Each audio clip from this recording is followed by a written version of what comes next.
Hello friends, welcome to my YouTube channel Vertex Classes for You.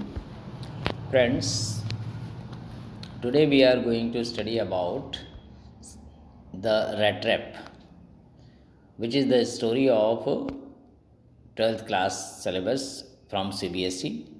तो दोस्तों आज the rate trap की कहानी हम लोग पढ़ेंगे। मैं हूं आपका फ्रेंड प्रहलाद परिहार और ये जो कहानी है ये 12th के टेक्स्ट बुक में लेसन नंबर 4 में है। ये लेसन नंबर 4 है। ये तो रेट ट्रैप का मतलब होता है चूहेदानी। अब चूहेदानी की कहानी बड़ी ही इंटरेस्टिंग है और इन सभी कहानियों में जो 12th में है उसमें सबसे ज़्यादा इंटरेस्टिंग और सबसे ज़्यादा मीनिंगफुल भी मुझे लगी है। ये सेल्मा लेगरलॉफ ने लिखी है, जिनका जीवन काल 1858 से 1940 तक रहा है और स्वीडन में स्वीडिश राइटर थी। ये स्वीडन में उनका जन्म हुआ था।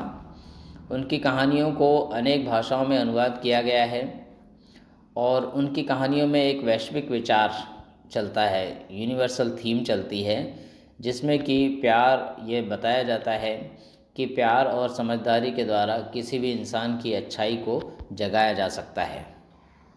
यह कहानी स्वीडन की लोहे की खदान के आसपास बुनी गई है, जिसके आसपास और भी बहुत सारी कहानियाँ, बहुत सारी ऐतिहासिक कहानियाँ बनी गई हैं। तो यह परिकथाओं जैसी है, यह कहानी परिकथाओं जैसी है। इसमें एक पेडलर यानी कि एक गरीब घुमक्कड़ इंसान है जो हाथ से बनाए हुए रेट ट्रैप यानी चूहेदानी बेचता है। वह मजबूरी में कभी कभी भीख भी मांग लेता है और छोटी मोटी चोरी भी कर लेता है। जीवन चलाने के लिए, 2 वक्त का खाना खाने के लिए वो ये सब करता है। उसके कपड़े फटे चीथड़े हैं और उसके गाल सूखे हुए हैं और भूख उसकी आंखों में नज़र आती है। कोई कल्पना नहीं कर सकता कि वो कितना उदास और अकेला है। वह सड़कों पर मारा मारा फिरता है। एक दिन उसे लगता है कि यह दुनिया भी, जब वो एक दिन अपने चूहेदानी के बारे में सोच रहा होता है तो उसे लगता है कि ये दुनिया भी एक तरह का रेट ट्रैप ही है, ये भी एक तरह का जाल है ये। और इस दुनिया ने कभी भी उसको जो है दया से उसके साथ व्यवहार नहीं किया। यह दुनिया कभी भी उसके लिए दयालु नहीं रही। इस विचार से उसे खुशी मिलती है कि बाकी लोग भी इसी चूहे दौड़ में लगे हुए हैं, जिस तरह से वो फंसा हुआ है इस संसार में और चूहे दौड़ में लगा हुआ है, वैसे ही बाकी लोग भी लगे हुए हैं। एक अंधेरी शाम को सड़क के किनारे वह एक झोपड़ी पर दस्तक देता है कि उसे रात के लिए वहाँ आश्रय मिल सके।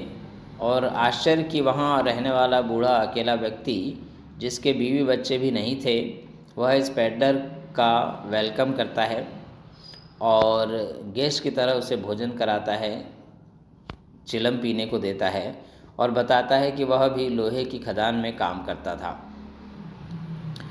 पर अब बुढ़ापे में वो रिटायर हो गया है और वो एक क्रॉफ्टर है। क्रॉफ्टर यानी कि किसी और की ज़मीन को जो है एक तरह से भाड़े पर लेकर के और खेती करने का काम वो करता है।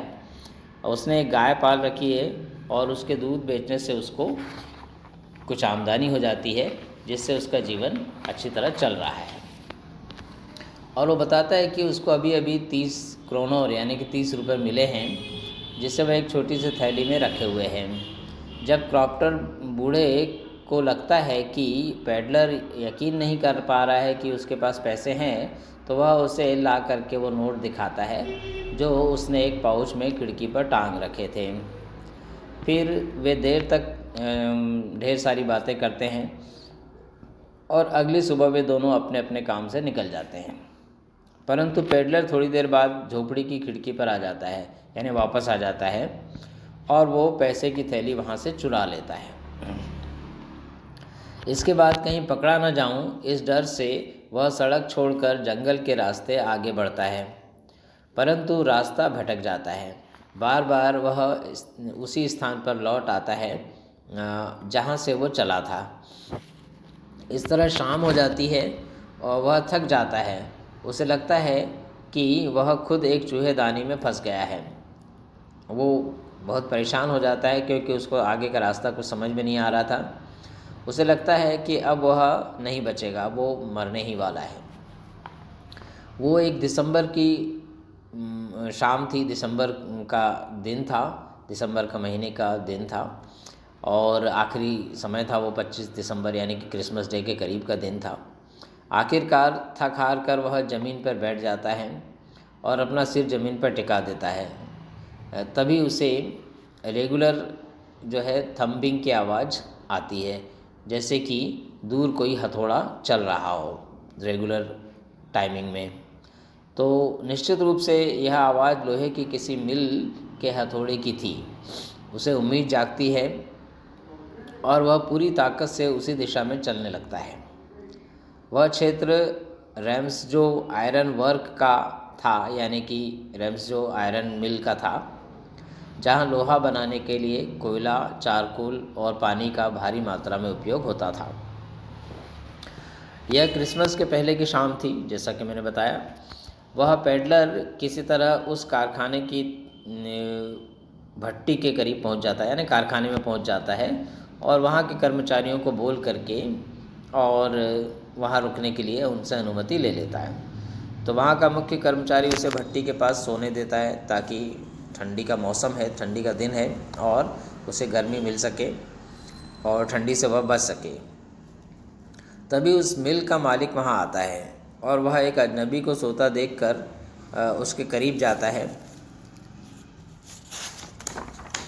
उसे लगता है कि वह पेडलर उसका पुराना साथी नील्स ओलोफ है, जो कभी फौज में उसके साथ रहा है, जिसे वह कैप्टन स्टेहल भी कहता है और अफसोस जताता है कि उसकी यह हालत कैसे हो गई। उसे लगता है कि वो आदमी उसका परिचित है, Niels Olaf, captain von Stahl. तो वह उससे कहता है कि तुम मेरे साथ चलो, मेरे पास घर और सभी कुछ है और हम मिलकर क्रिसमस मनाएंगे। परंतु पेडलर नहीं जाना चाहता क्योंकि उसे डर है कि कहीं वह इस 30 क्रोनोर की चोरी में पकड़ा न जाए और मिल का मालिक वापस चला जाता है। काफ़ी अनुरोध करता है लेकिन वो नहीं मानता, तो मिल का मालिक वापस चला जाता है। आधे घंटे बाद फिर से मिल के मालिक की बेटी एडला विल्मैंसन वहाँ पर आती है और साथ में उसका एक सेवक भी है। उसके हाथ में एक बड़ा सा फर कोट होता है ठंड से बचाने के लिए। वह पेडलर को देखते ही समझ जाती है कि यह आदमी या तो चोर है या जेल से भागा हुआ है। अतः वह पेडलर से कहती है कि आप मेरे घर मेरे पिता के पास चलिए। मैं वादा करती हूँ कि क्रिसमस के बाद हम आपको वैसे ही छोड़ देंगे जैसे आप आए हैं, यानी आपको कोई रोक टोक नहीं करेंगे, आप जहाँ जाना चाहें चले जाना। तो ये सुनकर पेडलर जो है उसके साथ जाने को तैयार हो जाता है।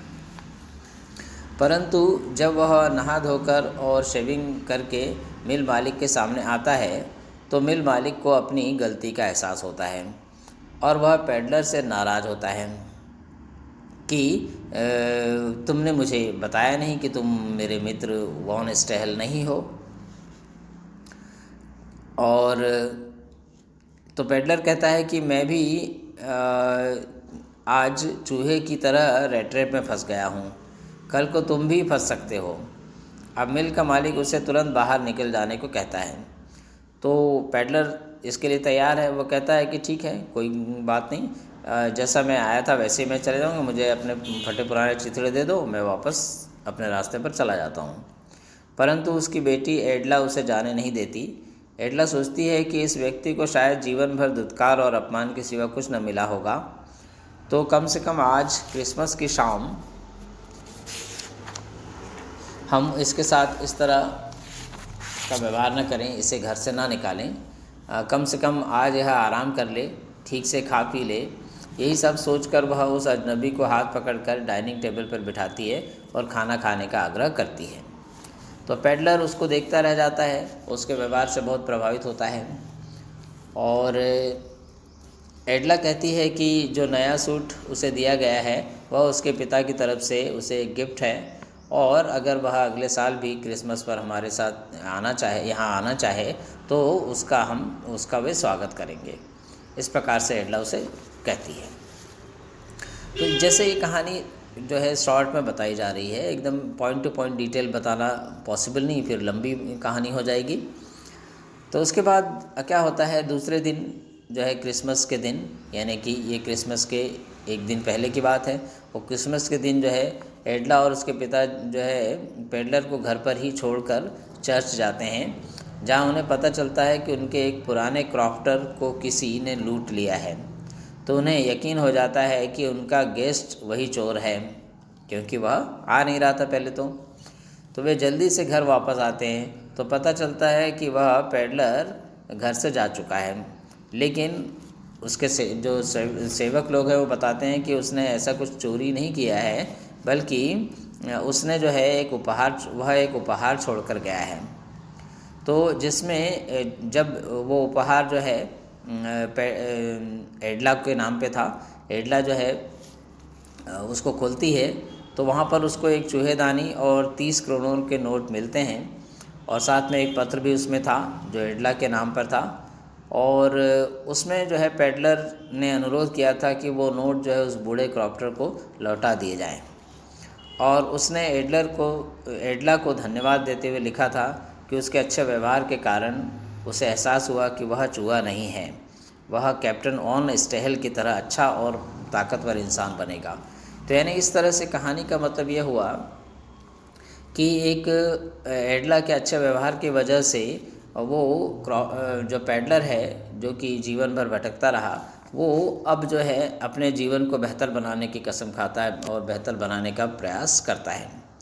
तो इस तरह से ये कहानी बहुत ही अच्छी और शिक्षाप्रद भी है। सो फ्रेंड्स, आई होप आप लोगों को समझ में आया होगा। और if you like this video, please comment and share my videos, and please subscribe this channel. अपने फ्रेंड्स से भी कहें ताकि और भी लोग जो है इस चैनल से जुड़ सकें। Thank you very much for watching my videos. Thank you very